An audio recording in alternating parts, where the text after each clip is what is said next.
الحمد للہ وحدہ والصلاة والسلام علی من لا نبی بعد اما بعد فاعوذ باللہ السمیع العلیم من الشیطان الرجیم من ہمزہ ونفخہ ونفثہ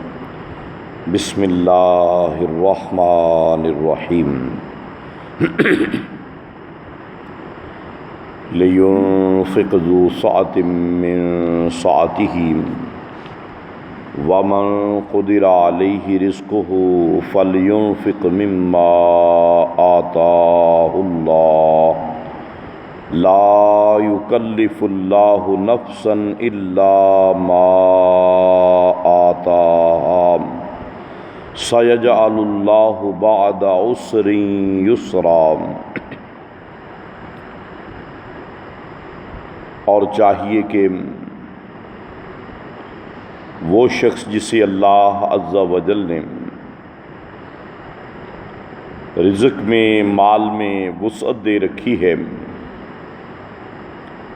وہ اپنی حیثیت کے مطابق اپنے اہل پر اس مال کو خرچ کرے، اور جس کے لیے رزق میں تنگ دستی ہے اسے چاہیے کہ اللہ پاک نے جس قدر اسے عطا کیا ہے اس قدر مال وہ خرچ کرے۔ اللہ ذوالجلال والاکرام کسی بھی نفس پر اس کو عطا کردہ مال سے زیادہ تکلیف نہیں دیتے، اور یقیناً اللہ ذوالجلال والاکرام بہت جلد تنگیوں کے بعد آسانیاں پیدا کر دینے والے ہیں۔ سورہ الطلاق 28واں پارہ اس کی آیت نمبر 7، اس سے قبل آپ کے سامنے مطلقہ عورت کے نان و نفقہ کے بارے میں وضاحت کی جا رہی ہے کہ اگر عورت کو طلاق ہو گئی اور وہ طلاق رجعی ہے، یعنی پہلی طلاق ہے یا دوسری طلاق ہے، اب عدت کے دوران اس کی رہائش اور اس کے اخراجات کھانے اور پینے کے وہ خاوند کے ذمے ہیں، اور وہ عورت خاوند کے ہی گھر میں رہے گی۔ اگر وہ عورت حاملہ ہے، اب وضع حمل کے بعد بھی اس بچے کو اگر اسی نے دودھ پلانا ہے تو اس کے اخراجات خاوند ہی کے ذمہ ہوں گے۔ اب اللہ پاک نے ایک جنرل اصول ذکر کیا ہے، وہ عورت مطلقہ ہو یا غیر مطلقہ ہو، فرمایا اپنے اہل و عیال کے اخراجات کے بارے میں کہ لِيُنْفِقْ ذُو سَعَةٍ مِّن سَعَتِهِ۔ اللہ پاک نے اگر مال میں فراخی دی ہے، وسعت دی ہے، تو اپنے گھر پر، گھر والوں پر بہتر انداز میں خرچ کرنا چاہیے۔ اور فرمایا اللہ پاک نے من سعتہ، اپنی وسعت کے مطابق۔ جیسے ہمارے ہاں کہتے ہیں نا کہ چادر دیکھ کر بندے کو پاؤں پھیلانے چاہیے، یعنی نہ تو بہت ہی زیادہ بندہ فضول خرچ بن جائے کہ پھر خود جو ہے وہ تنگی میں آ جائے۔ جس قدر وسعت ہے اسی قدر خرچ کرنا ہے، نہ کنجوسی کرنی ہے اور نہ ہی جو ہے وہ فضول خرچی کرنی ہے۔ دونوں کے درمیان والا راستہ اپنی وسعت کے مطابق، اپنی حیثیت کے مطابق، اپنے وسائل کے مطابق، اپنی آمدن کے مطابق جو ہے وہ خرچ کرنا ہے، عام حالت میں بھی۔ اور اگر عورت کو طلاق دے دی ہے، اب طلاق کے بعد جو اس کے ذمے واجبات ہیں، ان واجبات کو ادا کرتے ہوئے بھی فرمایا اپنی حیثیت کے مطابق جو ہے وہ معاملہ چلایا جائے. اور اللہ پاک نے فرمایا وَمَن قُدِرَ عَلَيْهِ رِزْقُهُ فَلْيُنْفِقْ مِمَّا آتَاهُ اللَّهُ. ہاں اگر کسی بندے کے ذرائع آمدن جو ہے وہ بڑے کم ہیں، وسائل کم ہیں، اس کے پاس جو ہے وہ مال کم آ رہا ہے، اب جو ہے وہ بیوی کو، اہل و عیال کو، یا اس کے آباء و اجداد کو اب یہ نہیں مطالبہ کرنا چاہیے کہ ہمیں تو یہی برانڈ چاہیے، ہمیں تو یہی مال چاہیے، ہمیں تو اتنا ہی چاہیے. نہیں، فرمایا یہ بات جو ہے وہ درست نہیں ہے. اگر وہ تنگ دست آدمی ہے، اب اس بندے کو اس کی آمدن کے مطابق آپ ذمہ داری ڈالیں گے. اگر کسی بھی معاملہ میں اختلاف بھی ہو جائے تب بھی اب یہ جو صلح کروانے والے لوگ ہیں، اب ان کی ذمہ داری ہے کہ وہ حیثیت کو دیکھیں گے، اس کی آمدن کو دیکھیں گے، اس کے وسائل کو دیکھیں گے، اس کے مطابق اس کے اوپر جو ہے وہ ذمہ داری ڈالی جائے گی. لیکن اپنے وسائل کے مطابق نہ تو وہ فضول خرچی کی طرف جائے اور نہ ہی وہ کنجوسی کی طرف جائے، اور درمیان والا راستہ اختیار کرتے ہوئے اپنی حیثیت کے مطابق جو ہے وہ اخراجات کرے گا، عام حالت میں بھی اور مطلقہ عورت کے معاملہ میں بھی. اور اللہ پاک نے فرمایا لا یکلف اللہ نفسا الا ما آتاہا. اللہ پاک نے کسی بھی نفس کو اس کو عطا کردہ جو وسائل ہیں، اسباب ہیں، اس سے زیادہ اللہ تعالیٰ نے اس پر جو ہے وہ بوجھ نہیں ڈالا، تکلیف نہیں دی کسی بندے کو. اس کی ذمہ داری اتنی ہے جتنے اس کے پاس وسائل ہیں، وسائل سے بڑھ کر اس کے پاس جو ہے وہ ذمہ داری نہیں ہے.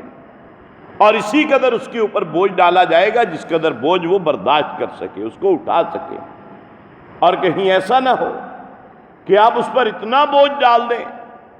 جو اس کی طاقت سے بڑھ کر ہے، اس کے آمدن کے وسائل سے بڑھ کر ہے، تو اس سے بھی جو ہے وہ خرابی پیدا ہو جائے گی، اس سے بھی جو ہے وہ دوریاں پیدا ہو جائیں گی، اس سے بھی جو ہے وہ مسائل پیدا ہوں گے، خواہ وہ اس کی بیوی ہے یا وہ مطلقہ ہے.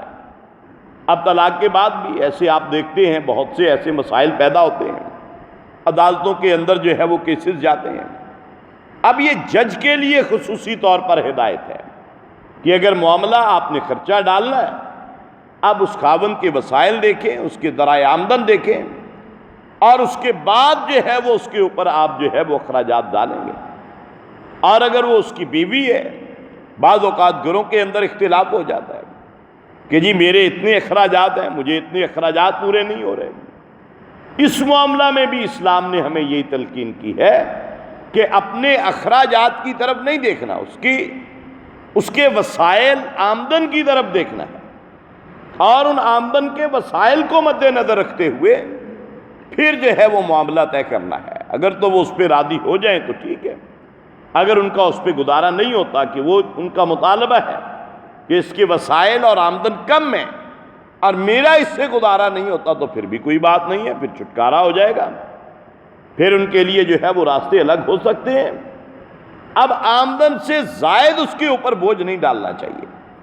جتنی آمدن ہے، جتنے وسائل ہیں، جتنے ذرائع ہیں، اسی کے مطابق. ہاں البتہ اللہ پاک نے دو ٹوک انداز میں وضاحت کر دی ہے کہ اس معاملہ میں نہ تو بخل سے کام لینا ہے اور نہ ہی فضول خرچی کرنی ہے. اور اس کے بعد اللہ پاک نے